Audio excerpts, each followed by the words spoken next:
네, 반갑습니다. 우리 함께 인사 나누시겠습니다. 은혜의 자리에 잘 오셨습니다. 은혜 많이 받고 돌아가세요. 주님 만나시고 돌아가세요. 한 번 더 우리 손 잡고 두 손 꼭 잡아주시면서 주님의 사랑으로 사랑합니다. 주님의 사랑으로 사랑합니다.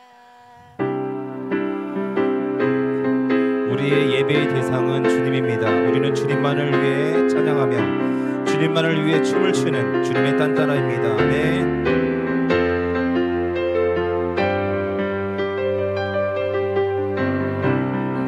자유죠 세상이 이해 못하는 내 기쁨을 감출 수가 없어요. 세상은 나를 비웃죠. 그래도 난 행복해요. 그래서 나를 이렇게 부르죠. 딴따라라고. 나는 딴따라 주님을 찬양하는 그 누구도 날 막을 수 없죠.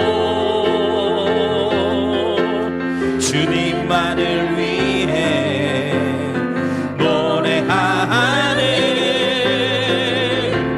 주님의 딴따라. 나는 딴따라 주님께 춤을 추는 그 누구도 날 멈출 수 없죠. 주님만을 위해 춤을 추는 주님의 한 번 더 찬양합니다. 내게 참된 자유가 있죠. 내게 참된 자유가 있죠. 세상이 이해 못하는 나는 찬양의 기쁨을 감출 수가 없어요. 세상은 나를 비웃죠. 그래도 난 행복해요. 그래서 나를 이렇게 부르죠. 딴따라라고. 나는 딴따라 주님을 찬양하는 그 누구도 날 막을 수 없죠. 주만을 위해 노래하는 주님의 딴따라. 나는 딴따라. 나는 딴따라 주님께 춤을 추는 그 누구도 날 멈출 수 없죠. 주님만을 위해 주님만을 위해 춤을 추는 주님의 딴따라.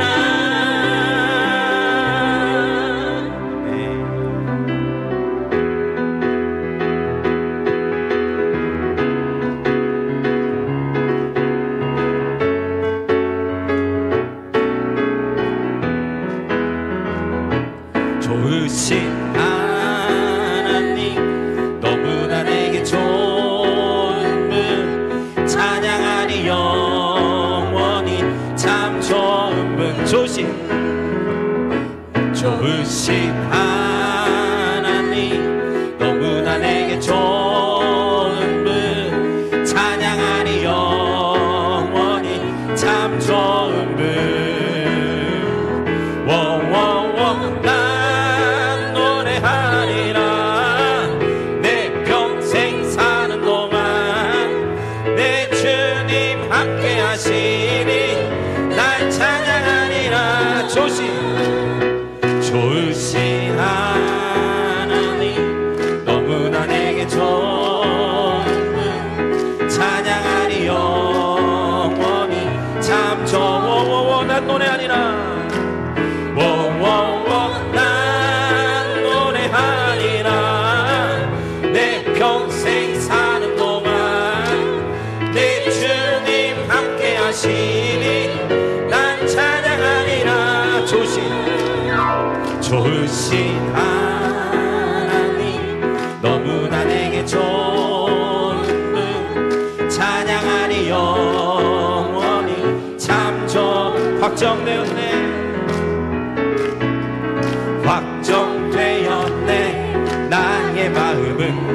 주님께 마음을 열어 찬양하기 원하네. 입장에 확정되었네. 확정되었네. 나의 마음은 그 누구도 바꿀 수 없네. 영원히 찬양하리라. 내 슬픔을 기쁨으로 바꾸셨네. 주님이 내 근심을 찬송으로 바꾸셨네. 내 평생에 사는 날 동안에 주님을 나 높이 찬양하니. 확정되었네. 확정되었네. 나의 마음은 주님께 마음을 열어 찬양하기 원하네. 확정되었네. 나의 마음은 그 누구도 바꿀 수 없네. 영원히 찬양하리라.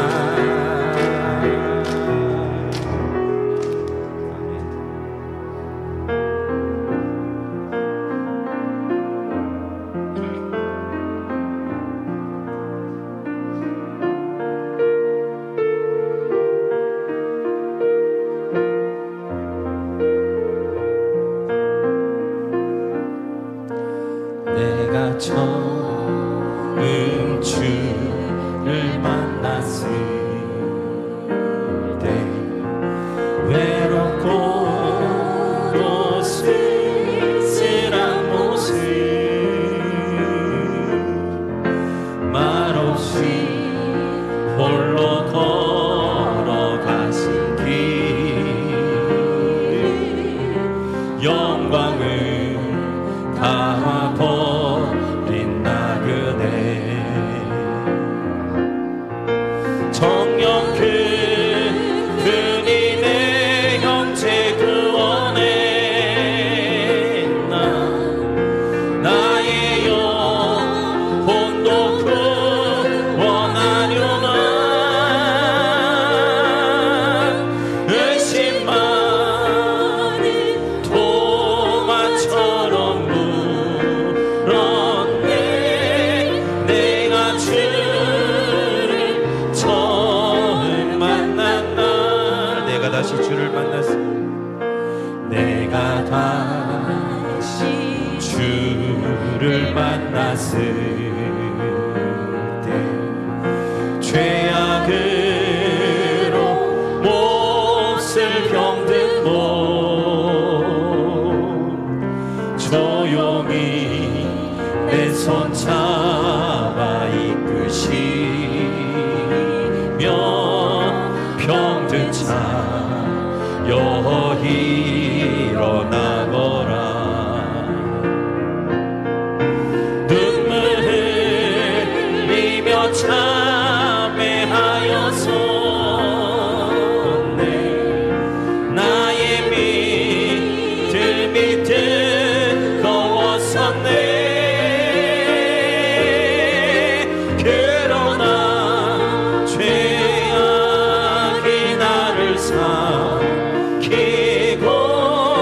내 영혼 갈 길을 잃었네. 내가 이제 주를 만남으로 죽음의 길 벗어나려네. 편찮은 은혜와 사랑 베푸신 그분만이 나의 구세주. 주 예수 따라 항상 살리로다.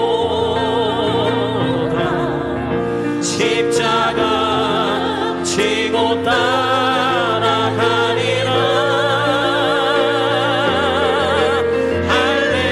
할렐루야. 주를 만나니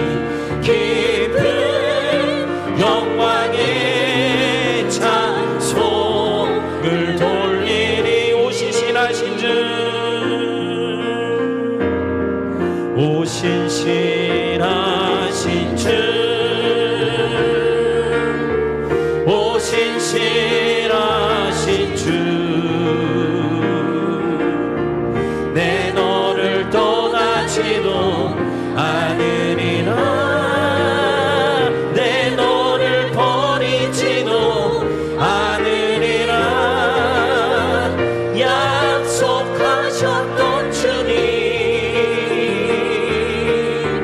그 약속을 지키사 이후로도 영원토록 나를 지키시리라 확신하네. 하나님 한 번도 나를 실망시킨 적 없으시고 언제나 공평과 은혜로 나를 지키셨. 지나온 모든 세월들, 지나온 모든 세월들 돌아보아도 그 어느 것 하나 주의 손길 안 미친 것 전혀 없네. 오 신실하신 주, 오 신실하신 주,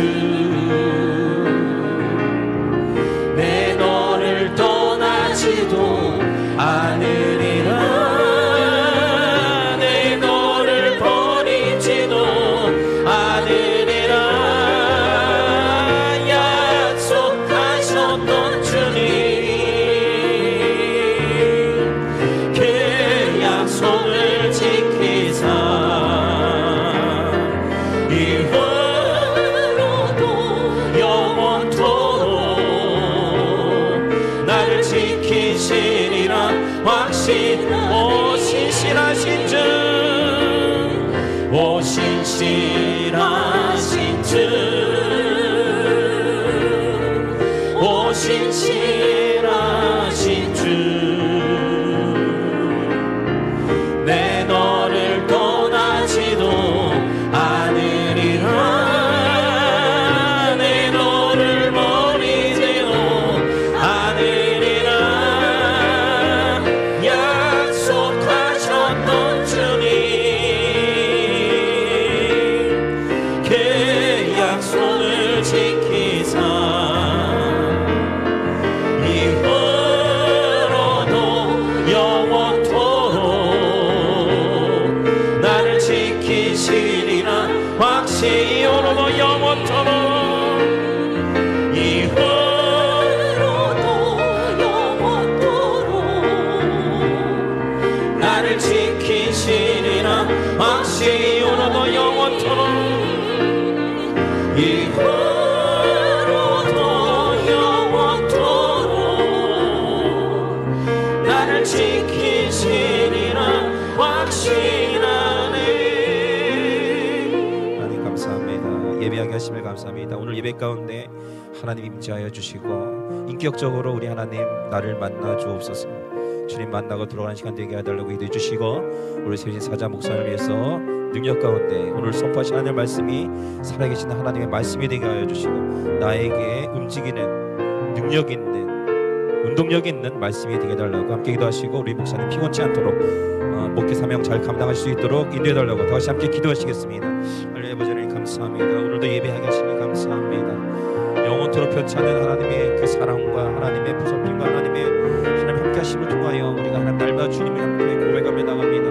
아버지 하나님 교회 주옵소서. 오늘도 함께 인격적으로 주님 만나고 돌아오고 싶습니다. 오늘 선녀님께서 강하게 임재하여 주시고 이런 예배 가운데 함께 해주시며 예배 가운데 운행하여 주시고 예배 가운데 임재하여 주시옵소서. 오늘도 말씀을 들고 서신 우리 사자 목사님 가운데 붙잡아 주시고 하나님 성령으로 감화시켜 주시며 성령 기름 부어 주셔서 사명 감당할 수 있도록 도와주시고 오늘 선포하시는 말씀이 살아계신 하나님 말씀이 되어 하나님 나의 영혼의 구슬 쪽에 쓰는 말씀 되게 해주시고 오늘도 하나님 만나고 돌아갈 수 있도록 인도해 주시고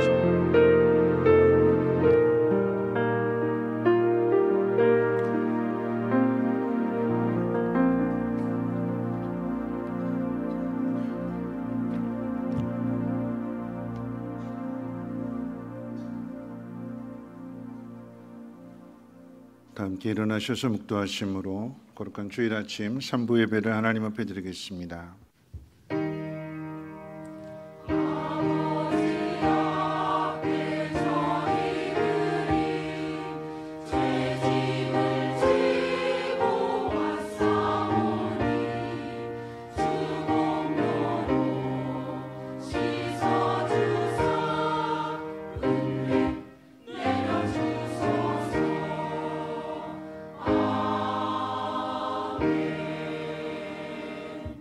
여호와의 율법은 완전하여 영혼을 소송시키며 여호와의 증거는 확실하여 우둔한 자를 지혜롭게 하며 여호와의 교훈은 정직하여 마음을 기쁘게 하고 여호와의 계명은 순결하여 눈을 밝게 하시도다.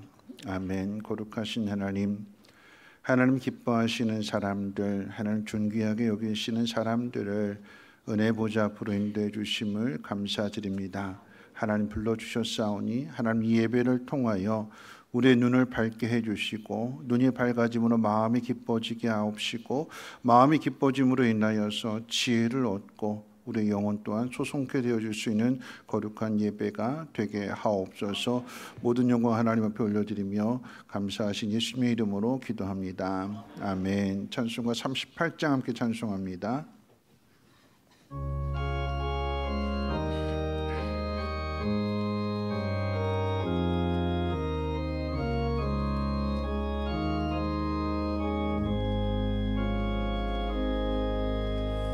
예수 우리 왕이여 이곳에 오셔서 우리가 왕께 드리는 영광을 받아 주소서. 우리는 주님의 백성, 주님은 우리 왕이라. 왕이신 예수님 오셔서 좌정하사 다스리소서.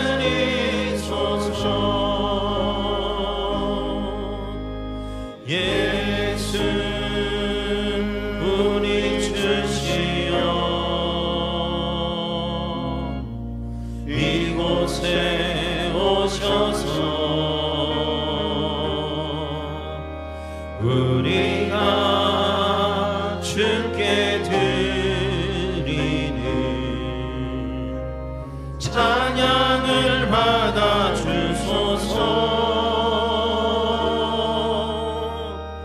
우리는 주님의 종들, 주님은 우리 주시라. 주 대신 예수님 오셔서 이 찬양을 받아 주소서.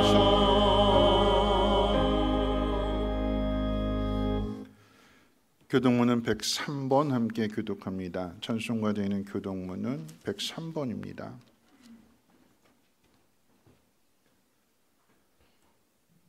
교독문은 103번 함께 교독합니다. 내가 비옵는 것은 그들을 세상에서 데려가시기를 위함이 아니요 다만 악에 빠지지 않게 보존하시기를 위함이니이다. 내가 세상에 속하지 아니함 같이 그들도 세상에 속하지 아니하였사옵나이다.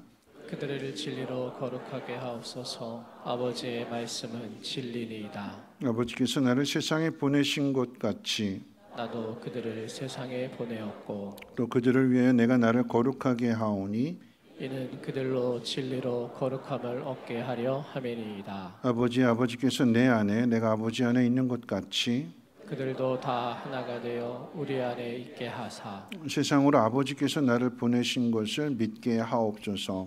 내게 주신 영광을 내가 그들에게 주었사오니. 함께 읽겠습니다. 이는 우리가 하나가 된 것 같이 그들도 하나가 되게 하려 함이니이다. 아멘. 사도신경으로 신앙 고백합니다.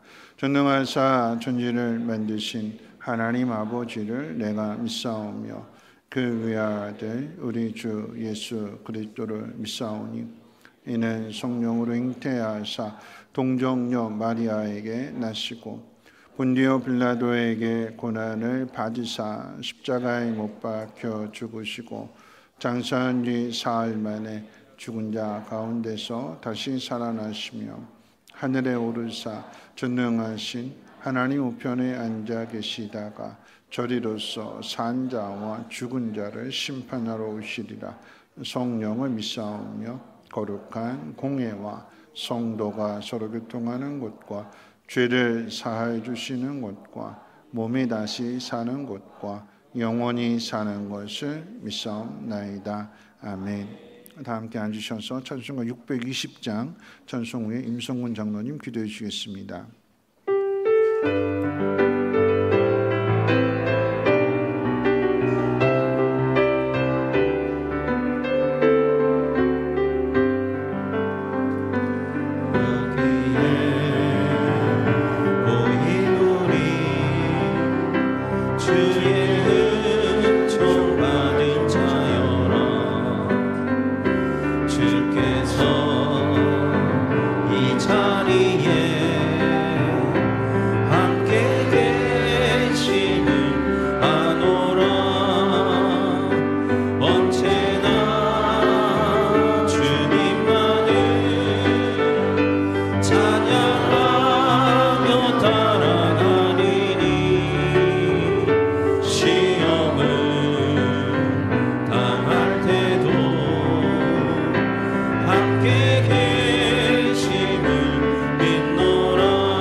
하나님 아버지 감사합니다. 어느덧 8개월이라는 시간이 지나 그토록 더웠던 삼복더위도 지나고 가을이라는 계절 앞에 서 있습니다. 며칠 있으면 9월과 함께 풍성한 결실의 계절을 맞아 그동안 지쳐왔던 몸과 마음을 위로해 주시고 저희들의 발걸음을 주님 앞으로 인도하시니 주님께 감사와 영광을 올려드립니다. 하나님 아버지, 우리가 한 주간도 삶을 살면서 하나님 말씀대로 살지 못하고 여러 가지 범한 죄와 허물이 많이 있습니다. 이 시간 저희들이 모든 죄를 주님 앞에 고백하오니 주님 용서하여 주시옵소서. 주님의 핏값으로 이곳에 귀한 성민교회를 세워주셨사오니 이 성민교회를 통하여 우리가 주님을 경외하고 이웃과 형제 자매를 사랑하는 성민교회를 세워주시고 성도라는 이름으로 부끄럽지 않게 이웃과 주님을 잘 섬기게 하시고 서로 간에 잘 이해하고 섬길 수 있는 재단으로 인도하여 주시옵소서. 우리 성민교회 학교가 주님이 기뻐하시는 교회가 되길 원합니다. 믿음의 다음 세대들이 믿음과 말씀과 기도로 주님 안에 바로 세워지게 하여 주시옵소서. 7, 8월 중에 여름 성경학교와 수련회가 은혜 가운데 마치게 하심을 감사를 드립니다. 우리 성민교회를 통해 세상의 수많은 어린 영혼들이 주님의 품문으로 돌아오게 하시고 배운 대로 실천하여 하나님을 더욱더 섬기는 우리 어린아이가 되도록 인도하여 주시옵소서. 또 인도네시아 단기 선교를 은혜 가운데 잘 다녀오심을 감사를 드립니다. 하나님께서 주신 사명 잘 감당하게 하여 감사를 드립니다. 하나님이 주신 복을 잘 전하게 하여 주시고 거기까지 가서 몸소 행하게 하시고 그분들 위로하고 선교자와 우리 성도님들은 은혜 받고 기도할 수 있도록 축복하여 주시옵소서. 우리 대한민국을 사랑하시는 하나님 아버지, 이 나라 이 민족을 국률에 여겨 주시옵소서.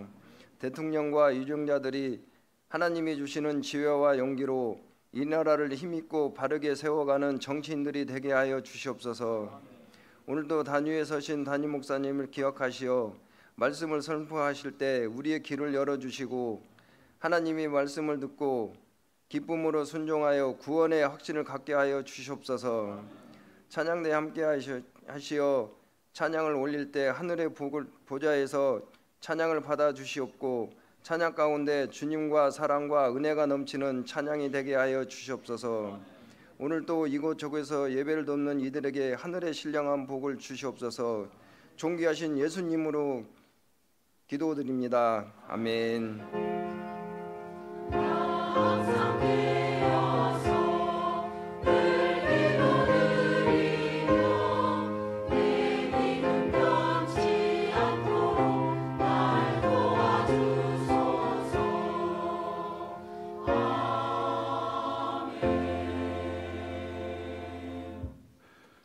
네, 교회 소식은 주보를 참고해 주시고요. 오늘 3부 예배 후에 재직회로 모이도록 하겠습니다. 다음 주 예배 후에 교육부장 회의가 교육관 101호소 있습니다. 교육부서 여름 행사 관련되어서 모든 행사들 단기 성과까지 마치고 이제 아이 유치부 성경학교만 남아 있습니다. 위에서도 더 많은 관심과 기도를 부탁드리겠습니다. 여러분들 기도해 주신 덕분에 인도네시아 단기 선교 은혜 가운데 잘 마치고 돌아왔습니다. 하나님 말씀 보도록 합니다. 하나님 말씀은 창세기 11장 1절로 9절 그리고 12장 1절로 2절까지 두 군데 보겠습니다. 창세기 11장 1절로 9절 그리고 12장 1절로 2절 제가 봉독합니다.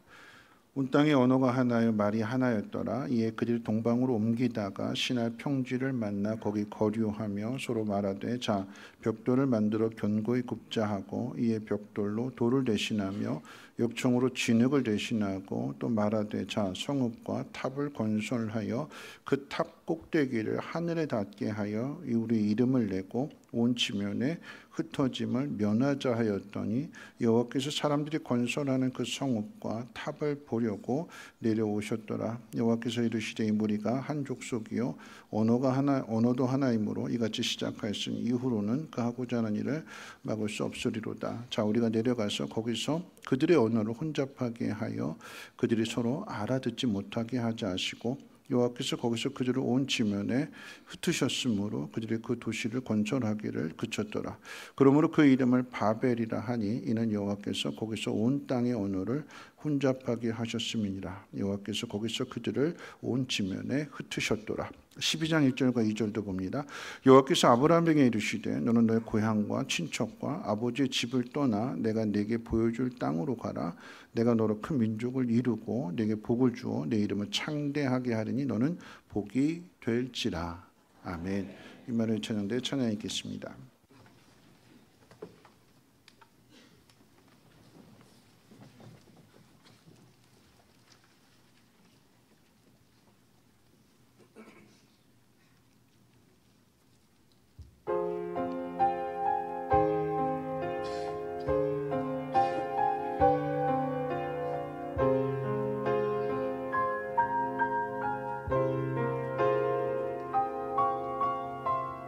그곳은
기도하겠습니다. 하나님을 믿는 마음으로 하나님 앞에 나왔습니다. 하나님은 우리를 긍휼히 여겨주시고 우리 예배를 받아주시고 우리 믿음과 또 이 예물을 귀히 보시고 이 예물이 지어지는 곳곳마다 하나님의 그 놀라우신 은혜와 사랑이 풍성히 전하여지게 하옵소서. 들은 손길마다 더욱더 복되게 하여 주시고 땅의 것으로 심을 때에 하늘의 것으로 거둘 수 있도록 믿음의 담대함을 허락해 주시고 그 어떤 상황 속에서도 두렵지 아니하게 하시며 하나님 함께 하신 놀라운 증거들을 경험할 수 있도록 하나님 복내려 주시옵소서. 오늘도 하나님 말씀을 듣습니다. 우리의 영혼이 소생케 되어지고 힘을 얻는 능력의 말씀으로 함께 주시옵소서. 감사드리며 예수님의 이름으로 기도합니다. 아멘. 네, 무더운 폭염 속에서 한 주일 동안도 편안하게 잘 지내셨는지요? 네, 우리 옆에 분하고 인사하겠습니다. 얼마 안 남았습니다. 조금만 더 참으면 시원한 바람 붑니다.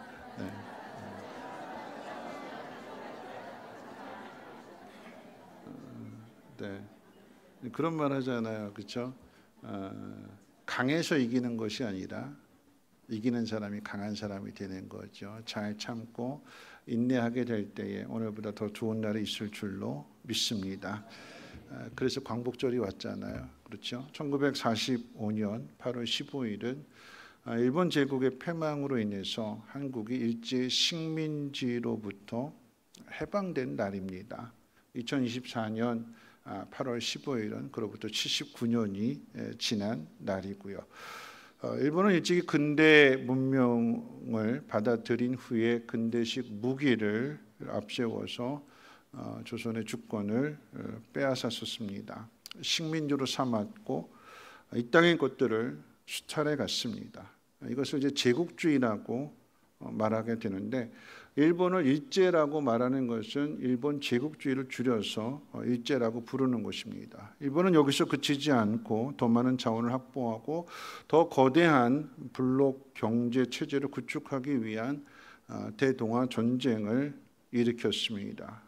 목표는 동아시아의 사람들이 공동으로 번영하는 권역을 만들겠다라고 하는 것이었습니다. 그리고 비슷한 목표를 가진 나치 독일과 파시스트 이탈리아와 동맹을 맺고 2차 세계대전을 일으키기도 했습니다.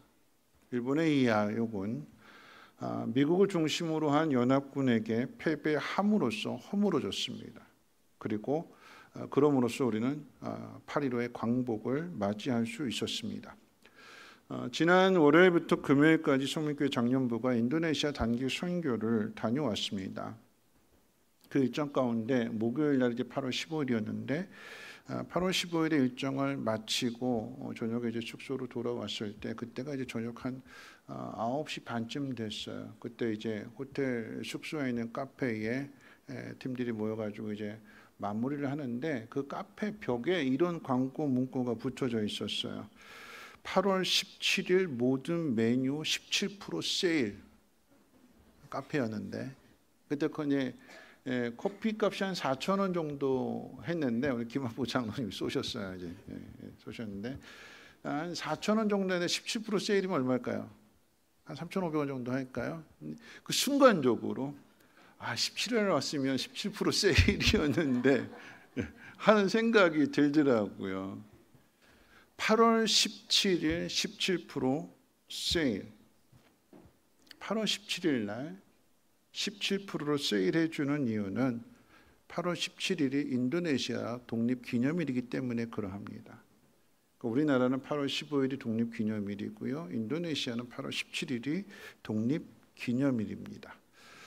인도네시아는 1602년 그때부터 네덜란드의 지배를 받아왔습니다. 15세기부터 18세기 유럽 국가들은 강력한 해군을 바탕으로 아메리카와 또 인도 지역을 식민지로 삼으며 제국을 건설했습니다. 영국이나 포르투갈이나 네덜란드 이 유럽의 힘 있는 나라들이 앞다투어서 경제적으로 수탈하기 위한 여러분 세계사에서 배웠던 것처럼 동인도 회사를 통해서 경제적으로 수탈했고 그러다가 1800년도부터는 직접 네덜란드가 회사를 통해서가 아니라 직접 이 인도네시아를 통치합니다. 2차 세계대전이 일어나면서 일본이 잠깐 1942년부터 45년 사이에 이 인도네시아를 점령했는데 말씀드린 대로 연합군이 승리하게 되고 그리고 조선이 이제 8.15 광복절을 맞이하는 그 모습을 보면서 자신들도 독립을 선언합니다. 여전히 네덜란드의 지배를 받고 있지만 8월 17일에 1945년 8월 17일에 독립을 선언해요. 그리고 나서 이제 네덜란드 군대와 인도네시아 군대가 계속해서 충돌해서 뒤에 가서 확실한 독립을 맞이하게 되지만 이 8월 17일을 독립기념일로 선포하고 그때를 중심으로 해서 경축하는 그런 행사들을 갖게 됩니다. 15세기부터 18세기 이렇게 힘 있는 나라들이 다른 나라를 정복해서 식민지를 삼는 것을 제국주의라고 합니다. 제국주의. 그런데 이 제국주의의 근원은 고대로 올라가게 되면 고대 제국주의의 가장 대표적인 나라를 꼽으라고 하면 로마입니다. 로마. 예수님 당시의 로마. 그런데 이 로마를 누가 무너뜨리죠? 이 로마의 앞선 제국주의는 알렉산더 그리스입니다. 그 알렉산더 그리스를 로마가 무너뜨렸어요.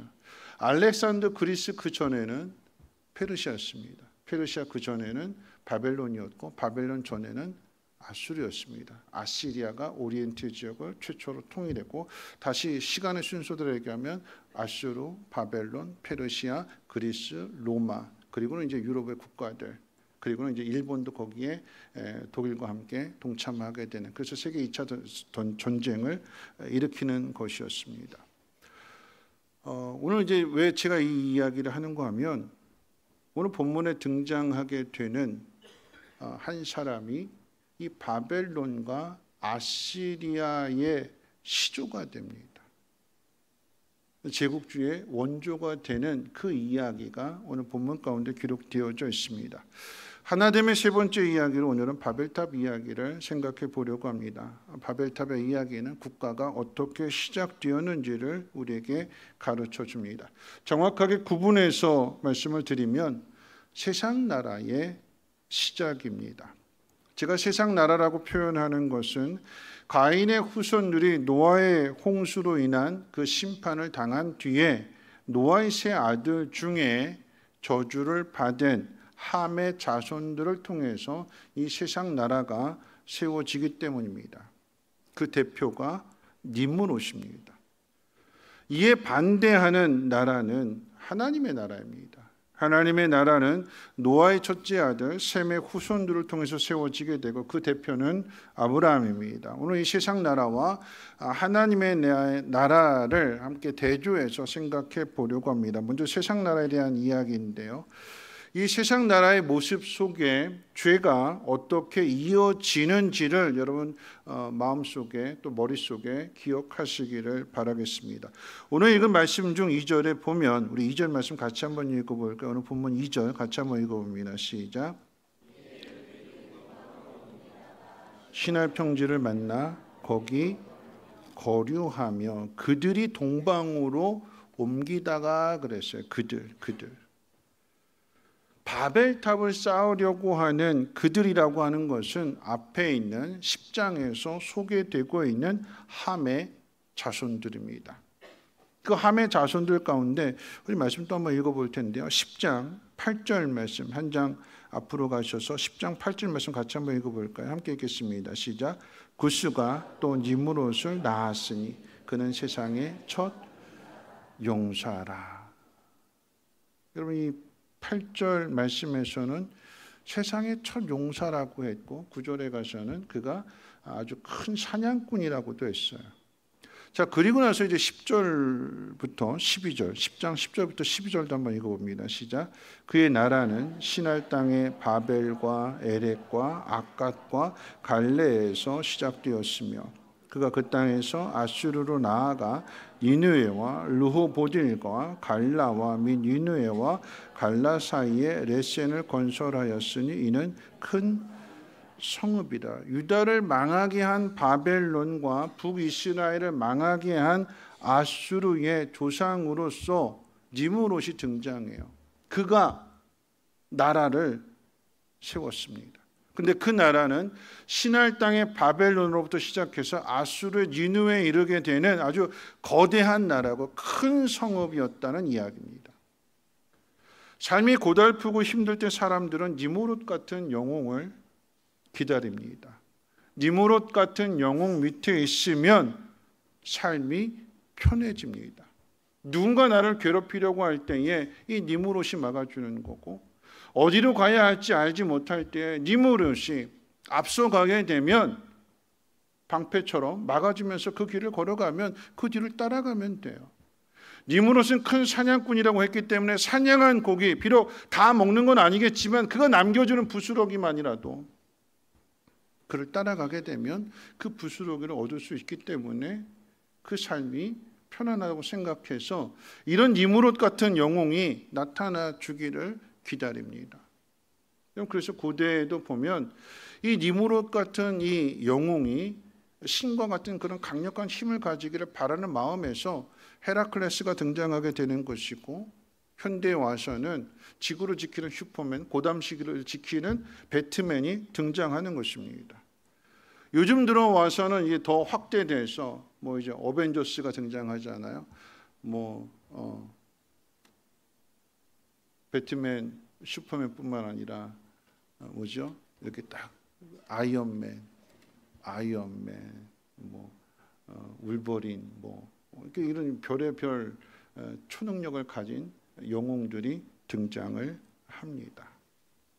왜 이런 것들을 만들어낼까요?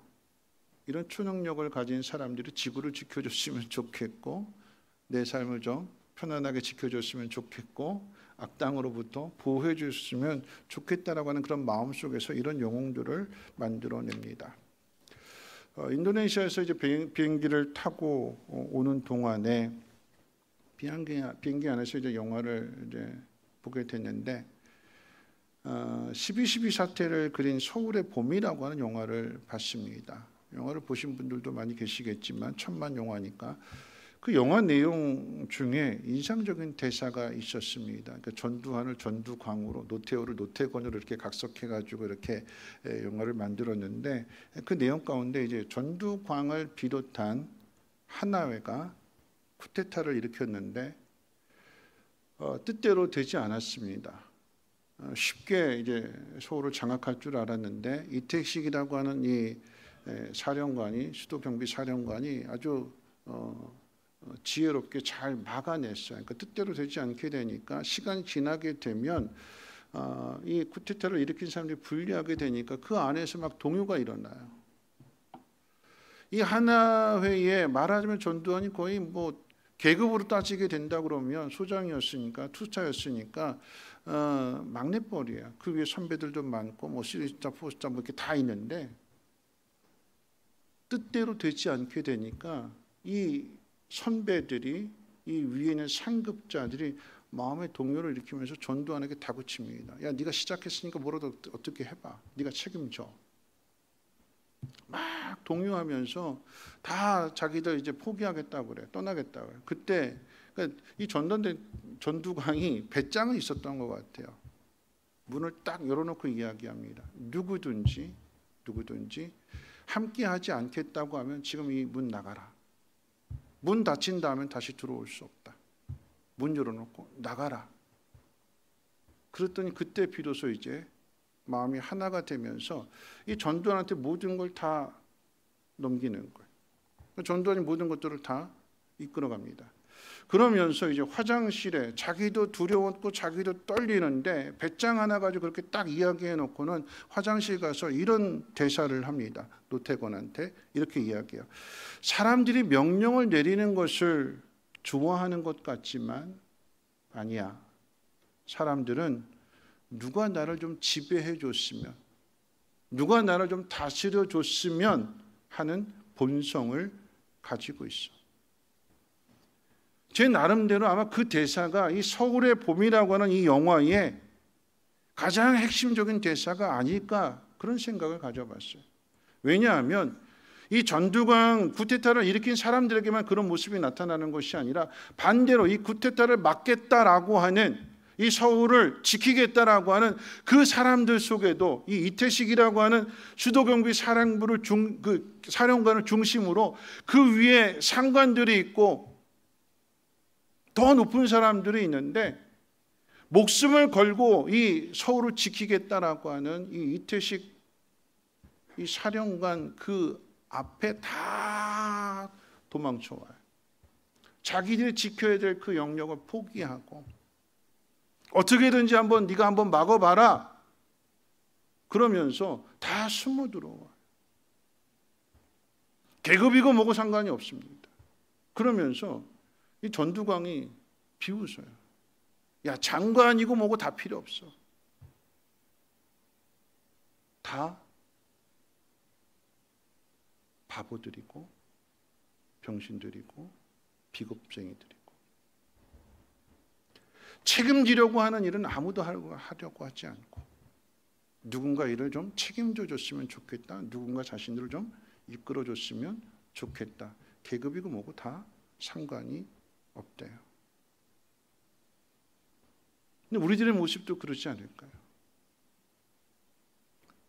8.15 광복절을 맞이했는데, 인도네시아는 8월 17일이 광복절인데, 그 광복절을 위해서 며칠 전부터 마을에서부터 준비를 하고 길을 가는데 1시간 갈 거리 2시간 이상, 2시간 반도 걸렸어요. 근데 그 이유 중에 하나가 뭐냐면, 이 8월 17일 경축 행사를 위해서 미리 준비하게 되는 거예요. 학생은 학생들대로, 청년은 청년들대로, 마을 주민들은 주민들대로, 마치 우리 70년대 80년대 학교에서 그러는 것처럼 경축 행사 있으면 다 동원돼 가지고 옷 딱 맞춰 놓고 거리 행진하는 것처럼 길을 막아놓고 행진해요. 길을 막아놓고 거기에 온 국민들이 다 하나가 되는 거예요. 저는 이제 한국 들어와서 인터넷 뉴스를 봤는데 8.15 광복절 어떻게 했나 그랬더니 뉴스에서는 하나의 역사적인 사실인데 둘로 나눠졌다고. 둘로 나눠져서 경축 행사를 했대요. 하나의 역사적인 사건인데 이것을 기념하고 이것을 기억하고 역사의 교훈을 되새기는 그 일조차도 마음이 하나가 되지 못합니다. 우리들 마음 가운데에도 이런 그런 생각이 있잖아요. 누군가가 좀 강력한 지도자가, 강력한 대통령이 나타나서 이 나라를 좀 잘 다스려줬으면 좋겠다. 전두광이 밑으로 다 들어가서 계급장 다 띄워놓고 네가 알아서 해라, 네가 책임져라. 그러고 나서 무언가 이루었을 때에 다 거기에 떡국을 얻어먹으려고 하는 사람들. 성경에도 그런 이야기가 있잖아요. 이스라엘 백성들이 광야의 길을 걸어갈 때에 그 광야의 불편한 일들을 만날 때마다 늘 똑같이 하나님 원망하고 모세를 비판합니다. 그리고 뭐라고 이야기하냐면 애굽으로 돌아가자. 모세 못 믿겠다. 모세 무능력하다. 우리 힘들게 하고 우리 고생만 시킨다. 차라리 애굽에 있을 때가 편했다. 애굽에 있을 때 몸으로 고달프기는 했지만 편안하게 잠잘 수 있었고 고기도 먹고 부추도 먹고 마늘도 먹고 그때가 더 좋았다. 모세를 보니까 무능력해 보이고 미래가 보이지 않고, 그런 반면에 애굽의 바로 왕은 강력한 군대를 가지고 있고 그 백성들을 잘 지켜주니까 그게 더 좋대요. 우리도 다르지 않잖아요. 강력한 대통령이 있었으면 좋겠어요. 우리식으로 이야기하면 믿음의 사람들은 예수 잘 믿는 사람이 대통령이 됐으면 좋겠어요. 그렇게 기도합니다. 근데 그 속에는 왜 그렇게 기도할까요? 예수 잘 믿는 사람이 이 나라를 다스리면 우리 고생 안 해도 되니까. 하나님 말씀대로 하나님의 뜻대로 이 나라를 잘 다스려 주겠지. 그러면 우리는 그 밑에서 편안하게 잘 먹고 잘 살 수 있을 거야. 누가 이런 기대를 할까요? 힘없는 사람들이 힘 있는 사람을 의지해서 자신의 어려움들을 해결해 내겠다고. 무언가를 의지해야 되는데 그 의지하는 대상이 하나님이 아니라 힘 있는 사람을 의지하겠다라고 하는 것입니다. 그럼 죄의 본성이 무엇이냐라고 하면 하나님을 대신할 수 있는 것을 자꾸 만들어내는 거예요. 거기에 기대를 가지고 거기에 소망을 두고 그것을 따라가려고 하는 거예요. 바벨탑이라고 하는 그 역사의 시작은 니무롯 같은 이런 영웅들을 통해서, 힘 있는 용사들을 통해서 그 역사가 시작이 됩니다. 핵심적인 것은 하나님을 대신해서 사람을 의지하겠다라고 하는 마음인 거죠. 그렇게 지금까지 세상이 흘러왔고 앞으로도 흘러갈 것입니다. 자신보다 더 강한 사람이 나타나면 그 앞에 머리를 숙이고 그로부터의 보호와 돌봄을 약속받고 조공을 제공해 주는 거죠. 그게 세상의 역사예요. 두 번째 나타나는 모습은 이 니무롯을 중심으로 해서 크고 넓은 성읍을 건설한 그들이 거기에 만족하지 않고 하늘 꼭대기에 닿는 탑을 쌓겠다라고 하는 것입니다. 여기서 나온 죄의 본성은 욕심과 교만입니다. 더 높이 쌓으려고 하는 마음. 누가 욕심을 낼까요? 아무것도 없는 사람이 욕심을 낼까요? 아니요. 이미 가지고 있는 사람이 거기에서 더하는 거예요. 이미 큰 성읍, 넓은 성읍을 가지고 있습니다. 바벨부터 니느웨까지. 그렇게 넓은 도시를 건설해 놓고 거기에 이제는 어떻게 해요? 더 높이 쌓겠대요. 더 높이. 우리나라 최고 높은 건물이 63빌딩이었잖아요. 그렇죠? 63빌딩. 대한민국 랜드마크 63빌딩. 근데 지금 몇 층이에요? 123층. 옛날에 아파트 몇 층이었죠? 5층이었어요. 5층. 고층 아파트 그럼 몇 층이었어요? 15층. 지금은요? 45층. 49층. 그 49층은 깨질까요? 안 깨질까요? 깨져요.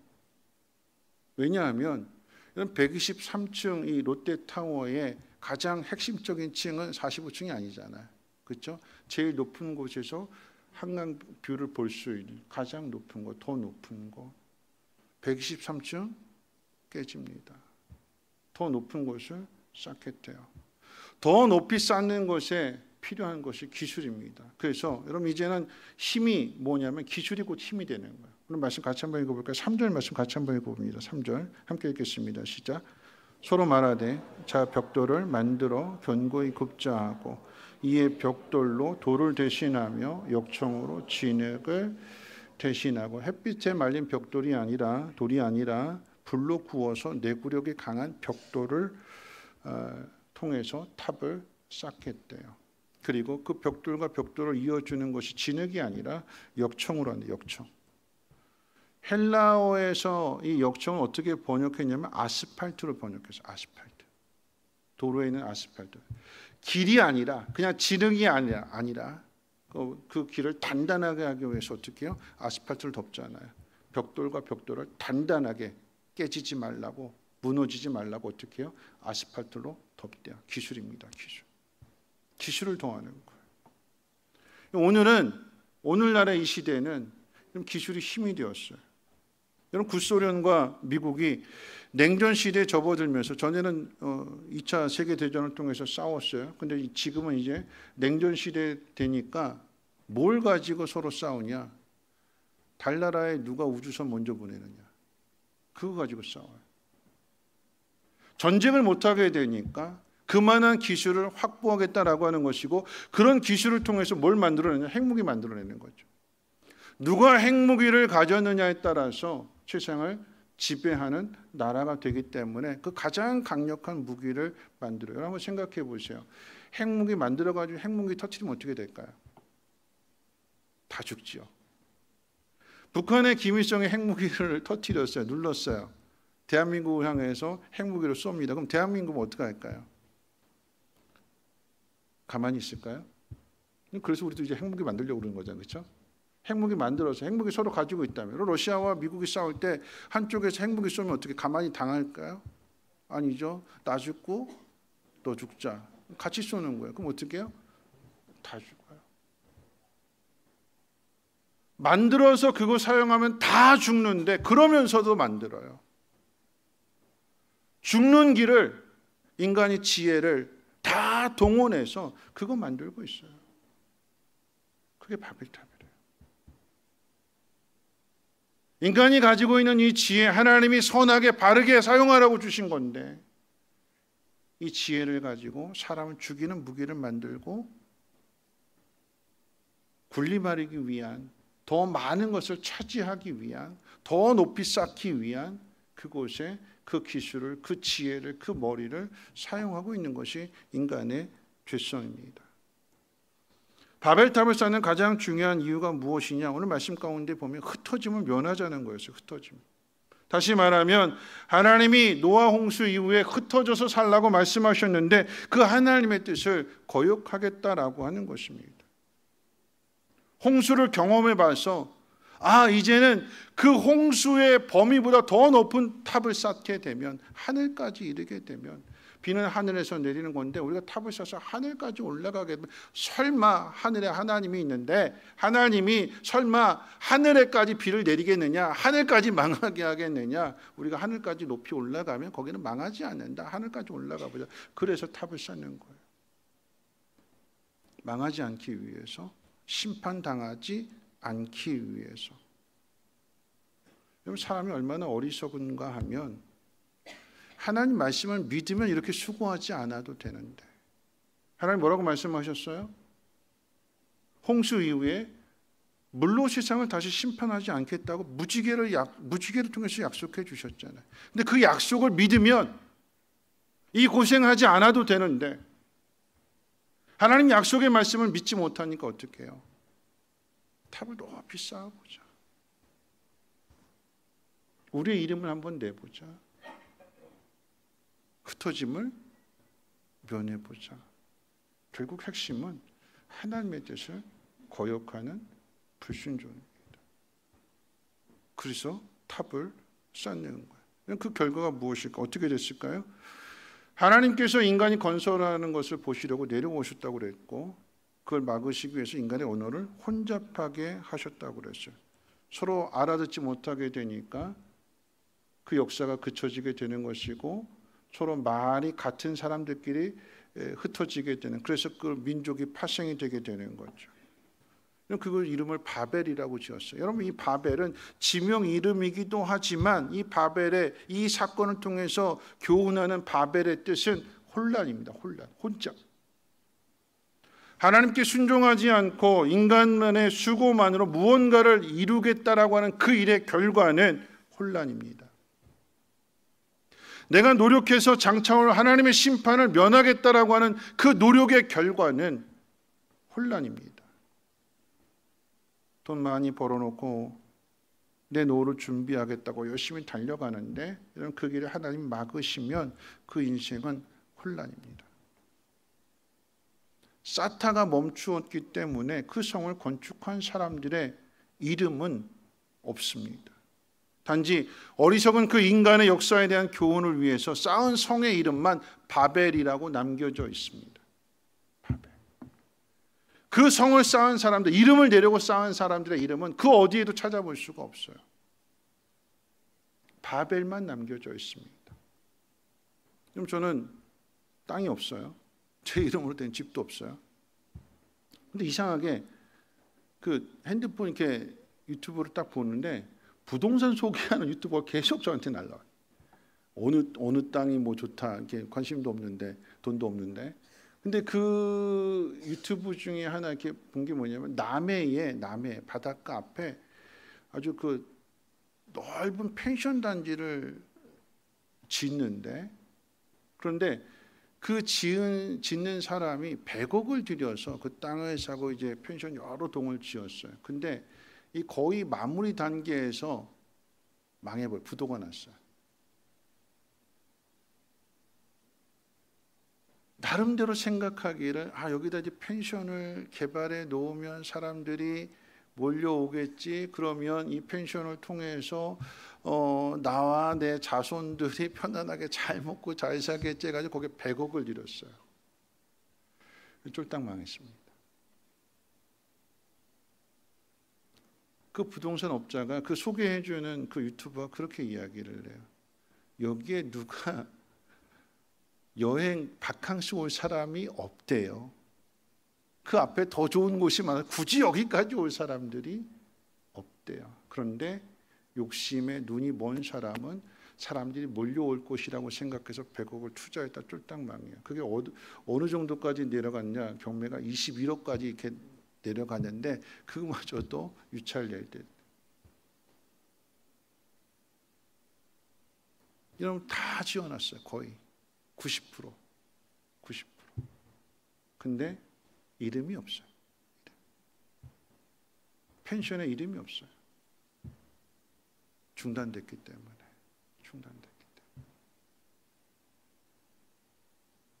열심히 해서 땀 흘려서 잘 쌓고 많이 쌓고 그래서 우리 이름을 내보자 그랬는데 거기에 이름이 없어요. 부끄러운 교훈만 남겨져 있습니다. 인간이 돈을 많이 벌면 행복하고 건강하면 행복하고 자식들 성공시키면 행복할 것이라고 생각해서 수고했는데 인생의 마지막에 이를 때에 돈도 건강도 자식도 행복을 줄 수 없다는 것을 깨닫게 되면 그 인생은 혼란해지고 혼잡해집니다. 세상은 나를 위해서 쌓아두는 것이 지혜라고 말하고 기술이라고 말하고 힘이라고 말하지만 하나님은 그 반대로 말씀하십니다. 자신을 위해서 살지 말고 하나님이 지으신 목적대로 살라고 하십니다.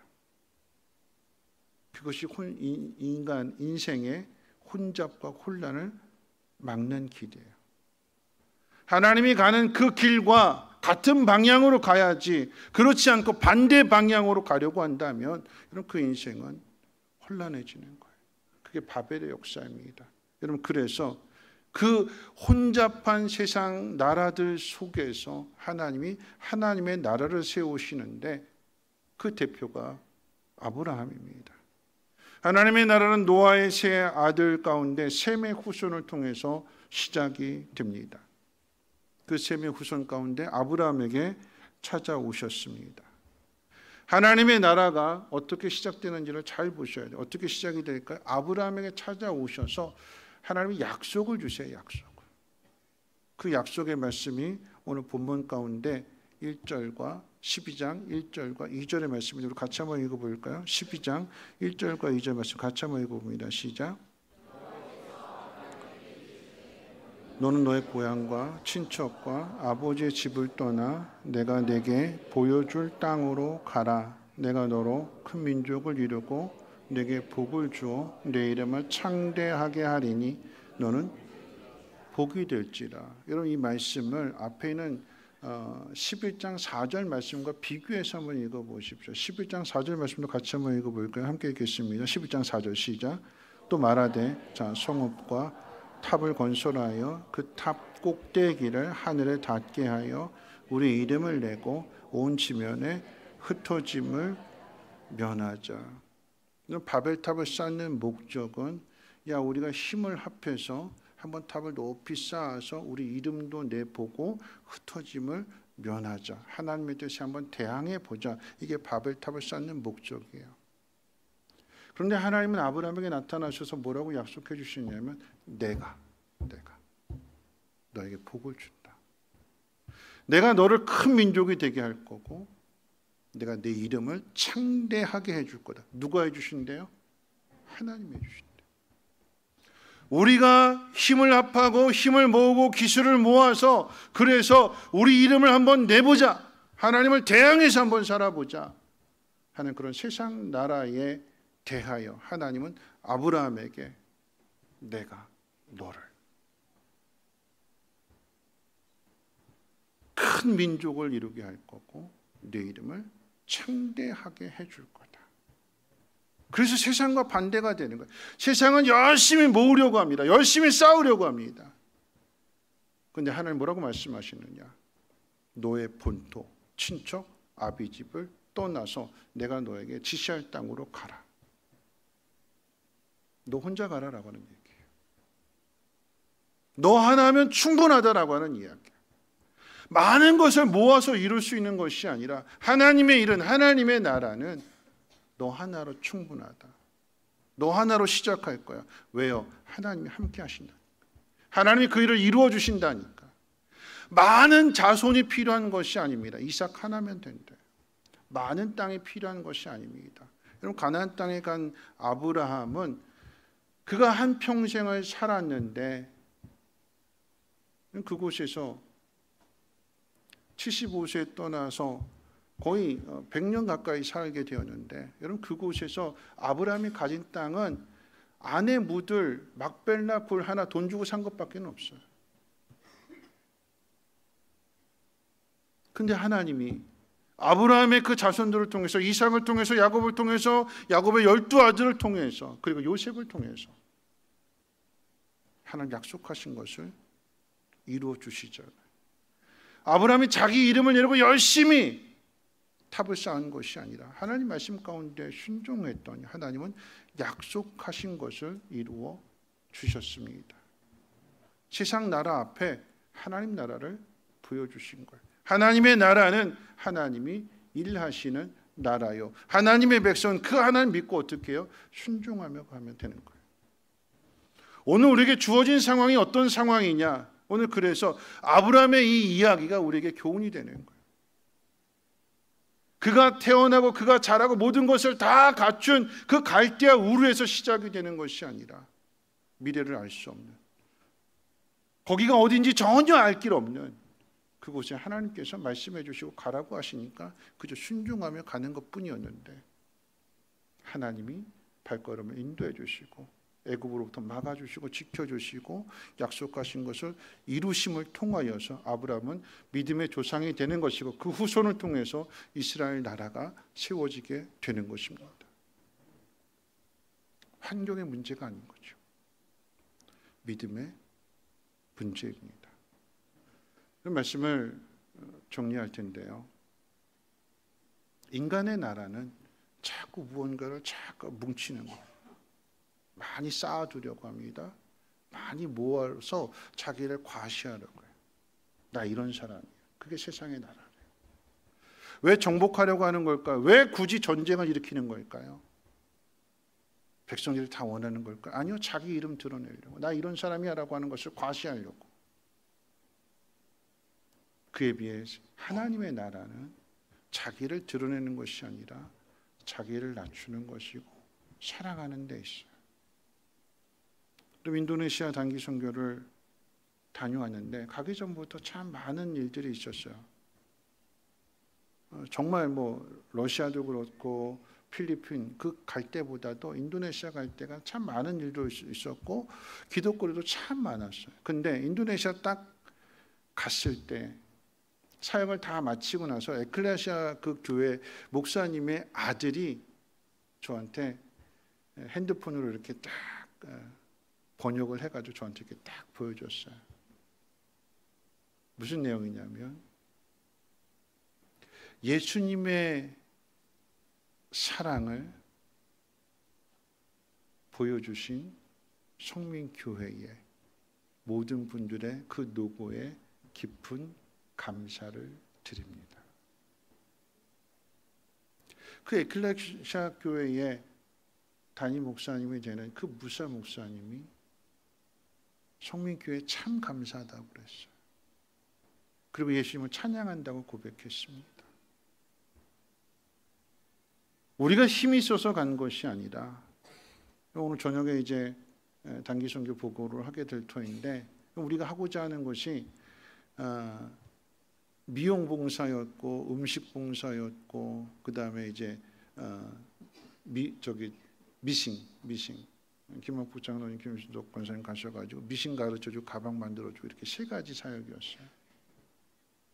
신광교회도 같이 갔는데 에클레시아 교회랑 또 갈릴레아 교회 이렇게 서로 스위치가 돼서 오늘 우리가 갈릴레아 교회 갔으면 신광교회는 에클레시아, 그 다음 날은 우리가 에클레시아 가고 신광교회는 갈릴레아 이렇게 서로 스위치가 돼서 이렇게 사역도 다르게 준비했어요. 신광교회는 청년들이 갔기 때문에 얼굴에 페이스 페인팅이나 네일 아트나 풍선 아트나 이런 것들을 준비해 갖고 우리는 음식에 미용에 미싱에 이렇게 준비해 갔어요. 갈릴레아 교회를 갔는데 첫날부터 놀라운 일이 벌어졌어요. 뭐냐면 그 무슬림들은 절대 교회 안에 안 들어옵니다. 신강교회가 그 다음날 갈릴레교회 아이들한테 얼굴 이렇게 페이스페인팅 해주고 이렇게 해주려고 했는데 그 부모들이 아이들을 교회 안에 들어가는 걸 막더래요. 못 가게 막아요. 그러니까 교회 안에서 잘 준비하고 있었는데 아이들이 안 들어오게 되니까 바깥에 나가서 뭐 손에다 네일 아트 그려주고 얼굴에 그려주려고 그랬더니 부모들이 막더래요. 얼굴에 그리는 거 아니라고 막더래요. 근데 우리 교회는 그 갈릴레아 교회에 갔는데 거기는 물도 안 나오고 주방도 없고 아무것도 없어요. 근데 우리 교회 주방 팀이 가서 김밥과 잡채와 불고기와 떡볶이를 만들어냈어요. 거기 원래 메인 셰프는 우리 김선희 권사님인데 못 갔어요. 메인 셰프가 빠졌어요. 미용은 우리 이현숙 권사님이 메인이었는데 이현숙 권사님도 몸이 아프셔가지고 당일날 못 가겠다고 해가지고 병원에 입원하시는 바에 못 갔어요. 덕분에 우리 광명문 장로님이 미용사가 되셨어요. 언제 배웠는가 그랬더니 하나님은 군대 때부터 훈련을 시키셨대요. 이발병으로 잠깐 3개월, 딱 3개월 배웠대요. 3개월. 곽 장로님 그렇게 이야기했어요. 하나님 이때를 위해서 3개월 준비시켜 놓으라고. 거기에 온 사람들이 남자분들은 우리 곽 장로님이 미용을 해주고 또 커트는 이제 김경희 권사님이 이렇게 커트를 해주는데 이 히잡을 쓴 사람들이 교회 안으로 들어와요. 아이들은 못 들어오게 하는데 들어와요. 염색해달라고 들어와요. 떡볶이, 잡채, 김밥, 물론 이제 거기에 이제 햄이 들어갔다 안 먹긴 했지만 불고기 먹겠다고 교회 안으로 들어와서 한 접시 가져가고 또 오고 또 오고 또 오고 가족들 다 불러서 가지고 가요. 선교사님 그 모습을 보고 그렇게 이야기해요. 기적이라고. 이분들이 이 교회 안으로 들어오는 것 자체가 기적이라고. 누가 하는 걸까요? 이 일을. 하나님이 하시는 거예요. 우리는 뭔가 잘 갖추어가지고 가야 된다고 생각해요. 근데 이번 선교를 통해서 깨닫게 되는 것은 뭐냐면 잘 갖추신 분들이 못 갔어요. 대표 되시는 분들이 못 갔어요. 어떻게 될 거냐? 포기할 거냐? 아니요. 한번 해보자. 근데 그 한번 해보자고는 그 마음 가운데 그 사람들이 많이 기다리고 있었어요. 우리 각자의 머리 다 깎아주면서 다 끝나고 보면 Are you okay? 그러면 다 대부분 다 이렇게 이야기를 했어요. 저는 그 모습을 보면서 와, 이 인도네시아 이렇게 청년들이고 장년들이 머리를 감으면서 다 한국 군인들이 돼가는구나. 스타일이 다 똑같아요. 그렇죠? 그렇게 딱 하니까. 근데 그렇게 좋아요. 우리의 행복은 어디에 있을까요? 우리의 기쁨은 어디에 있을까요? 남에게 내 사랑을, 내 마음을 전해주는데 거기 행복이 있대요. 그게 하나님의 마음이래요. 하나님 그 일을 위해서 우리에게 어떻게 해요? 복을 주신대요. 그럼 주방봉사팀에 제일 나이 많으신 분이 70이 넘으신 분이에요. 선교 가시면 제일 나이 많으신 분이 70이 넘으신 분이에요. 신강교회가 깜짝 놀래요. 연세가 어떻게 돼서 70 다 넘으셨어요. 놀래요. 선교는요, 젊은 분이라고 가는 것 아니고 돈 있다고 가는 것 아니고 시간적인 여유가 있다고 가는 것 아니고 하나님 어느 날 나에게 말씀해 주시고 마음에 감동을 주시면 가는 거예요. 누가 일할까요? 하나님. 그 속에서 하나님이 영광을 받으십니다. 성민교회가 하나님의 사람들이 인도네시아 사람들을 잘 섬겨줌으로 인해서 하나가 되어지게 되는, 말씀 앞에 하나가 되고 사랑으로 하나가 되어지는 그 모습, 그 일, 여러분들 마음 가운데도 도전이 되시고 하나님 나를 부르실 때에, 하나님 나에게 마음의 감동을 주실 때에 하나님 말씀을 따라 순종하고 그 믿음을 나타내십시오. 그러면 하나님이 일 하십니다. 그런 은혜가 있으시기를 주님의 이름으로 축원을 드립니다. 우리 함께 일어나셔서 아주 먼 옛날 하늘에서는 함께 찬양합니다.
사랑해요, 축복해요. 사랑해요, 축복해요.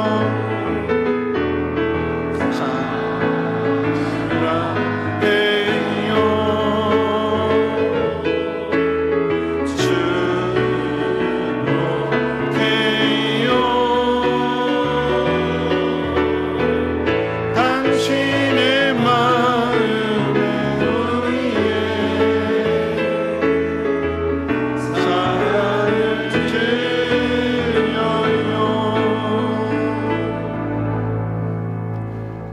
말씀 생각하면서 함께 기도하실 텐데요. 여러분, 세상의 나라는 자꾸 뭘 쌓으려고 해요. 많이 가지려고 하고요. 높이 쌓겠다고 합니다. 그래서 자기 이름을 드러내려고 합니다. 그런데 하나님의 나라의 시작은 하나님이 한 사람을 불러내십니다. 너 거기 있지 말고 나와라. 너 혼자가 돼도 상관없다. 내가 거기에 함께 할 거니까. 한 나라의 시작이 그렇게 시작이 되었고요. 아브라함은 그 일에 하나님을 믿는 믿음으로 순종만 했더니 믿음의 조상이 되고 아브라함의 이름이 큰 이름이 됩니다. 제가 선교 말씀드렸어요. 기술이 있어서 힘이 있어서 돈이 많아서 가는 거 아닙니다. 하나님 부르심에 순종하는 것. 3개월 배웠어도 그 3개월 배운 것이 거기에 많은 사람들에게 감동이 되고 감사가 되고 그래서 하나님을 생각하게 되는, 하나님의 일은 하나님이 하시는 것입니다. 순종하고자 하는 마음만 있으면, 하나님을 믿는 믿음만 있으면 하나님 그 일을 통해서 하나님의 능력을 나타내실 것이고 그 일에 순종하는 사람들의 이름을 높여 주실 것입니다. 생명책에 기록이 될 것입니다. 오늘 이 시간 기도하실 때 하나님, 내 인생에도 그 꿈을 꾸게 해주시고 내 인생 가운데로 찾아와 주셔서 약속해 주시고 말씀해 주시고 그 말씀 붙들고 순종함으로 인하여서 하나님의 능력을, 하나님의 영광을 나타나게 하옵소서. 우리 함께 동성을 하나님 앞에 기도합니다. 사랑 많으신 하나님 아버지, 이것이 끝이 아니게 하시고 고민하는 삶의 모든 환경들 속에서 하나님의 약속으로부터 다시 시작하게 하옵소서. 세상의 나라와 반대가 되는 그 길, 하나님 말씀 가운데 순종하며 하나님의 뜻대로 살아가게 될 때에 하나님 그곳에 하나님의 능력을 나타내 주시고 방패가 되어 주시고 상급이 되어 주시고 순종하는 그곳에 하나님의 나라가 이루어지게 도와주시옵소서. 말씀 안에 모두가 다 하나가 되어지게 하시고 그 말씀 앞에 순종하는 사람들을 통하여서 감사하며 찬송하며 하나님 앞에 영광을 돌리게 될 때에 하나님 그 찬송을 받아 주시옵소서. 그들의 순종하는 자들의 가정을 책임져 주시고 저들의 산업을 복되게 하여 주시고 복 주신다고 약속해 주셨기에 하늘의 복이 우리를 통하여서 세상에 흘러갈 수 있도록 하나님 인도해 주시고 역사해 주시옵소서. 감사드리며 예수님의 이름으로 기도합니다. 하나님, 주는 자가 복이 있다고 하셨습니다. 우리를 주는 자로 부르셨습니다. 하나님, 우리의 삶의 환경이 고달프고 힘들지라도 약속해 주시는 하나님의 그 약속의 말씀을 믿는 믿음으로부터 시작하게 하시고 순종하는 말씀, 순종하는 믿음 그 가운데 하나님 능력으로 방패가 되어 주시고 저들의 상급이 되어 주시옵소서. 우리가 하는 것 아니라 하나님 일하심을 나타내는 심령들 가운데 복의 복을 도와해 주시고 지경을 넓혀 주시고 그 이름을 나타내 주시옵소서. 이제는 우리 주 예수 그리스도의 무한하신 은혜와 하나님의 그 크신 사랑하심과 성령님의 감화, 감동, 충만, 보호, 역사하심이 하나됨을 위하여 말씀 앞에 더욱 순종하기로 다짐하고 결단하는 사랑하는 주의 백성들 머리머리 위에와 가정과 하는 모든 일과 특별히 자녀들 위해 성민교회 쉼터 그리고 유치원, 이 나라의 민족과 북한 땅과 전 세계 위에 이제로부터 영원토록 항상 함께 있을지어다. 아멘.